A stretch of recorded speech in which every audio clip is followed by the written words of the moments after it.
I think that the black woman's concern is related to, let's say, perhaps her survival as a woman or her functioning as a woman. That, and hopefully, I hope it's beyond that, the change in the statistics. But I think that, let us say, black men after the age of 15 are decreased in the population relative to the number of black women. Where are they? They're in Vietnam, they're in prisons, and they're dying from various causes at earlier ages than white men comparably. So that, let's say, there are a number of women, black women, who are going without adequate spouses or male partners to relate to. So probably, instinctively, black women are concerned about that. Historically, white men have not been interested in black or other non-white women, be they Japanese, Chinese, Indian, or whatever. They have been interested in sexually exploiting black women, but not really taking them to the altar, let's say, to marry them or to really fully respect them. So perhaps black women are responding to that. But I think that what is key is really what is happening to blacks, because I see the thrust of white women sexually aggressing against the black man, or from the other side, the thrust of the white man sexually aggressing against the black woman, that this produces a division between black men and black women that is going to contribute significantly to, if you want to call it, genocide of black people. In other words, if you heighten the alienation between black men and black women, harder to organize. Right. It will. In other words, we talk about unity at a political organization level as being one kind of unity, but there is another kind of unity that is much more fundamental, and that is the unity within the family unit itself. And we have been denied the opportunity to really have functioning family units since the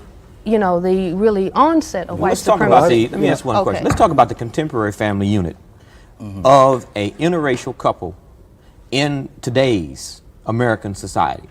Where in the black community, we have to admit that the black community is much more nationalistic, or very nationalistic, and that the black community is not receptive as it once was to interracial groups. The white community, I would say, has moved to the right to a very great extent. You mean seemingly to the left? Do you mean to be more receptive to? No, more reactionary to it's more interracial reactionary. couples. No, I'm talking about the middle America. I'm not talking about a few New York sophisticated interracial couples or San Francisco.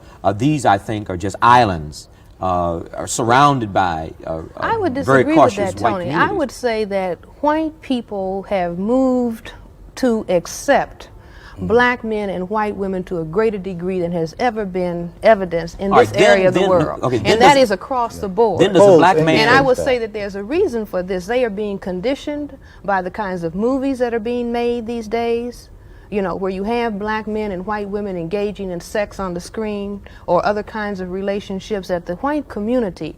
In other words, those people who are responsible for getting the masses of white people to do those things that are necessary to maintain white supremacy are conditioning them to accept this phenomena. Do you see? Because they understand that the black man really is being psyched out of position. He is being psyched to think when he asked for black power and liberation, and they said, no, we're not going to give you power, but here we will give you the white woman. And the black man was faked out of position, just like many people are faked out of position. You say black power, I'll give you a $15,000 job. You don't have power, you don't have self-determination, but you have a program or a grant. Do you see what I'm saying? In other words, you ask for this, but I give you this because you really don't know what you want. Well, then are you saying or that you the don't children... really know what constitutes power, or you really don't know what is the dynamic of the system. A lot of people think that the dynamic of the system is money. Money is not the dynamic of the system. White supremacy, or the maintaining of white power throughout the world, when whites are outnumbered 9-1 by non-white people, is the name of the game. Color is the name of the game. But we don't, I say that across the board and around the world, non-white people have not understood the significance of the color dynamic and how white people have taken something that they are very intimately concerned about. I say that the fact that they cannot produce color, that they have decided that they're going to dominate everybody else who has this genetic capacity, who can genetically annihilate them. You see, comes one drop of black blood makes you black. That is a statement of the genetic dominance of the capacity to produce color over the inability